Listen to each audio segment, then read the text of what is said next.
Today we'll talk about how can you figure out the solution or know how you can do that on your Quizlet app. We're going to figure out the solution or know how you can do that on your Quizlet app. So you just follow this ways, then it's going to work with you. So all you have to do, so you just go down here, you click on this sign down here, you just click on it. It's going to show for you a list like this. You click here on flashcard set. We just click on it here.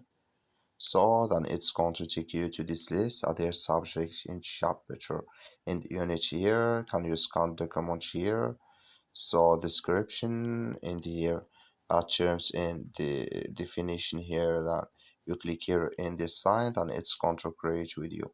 So that's all you have to do to create here. So to create a flashcard set. That's all. Thank you for watching. Don't forget to support us by liking, subscribe.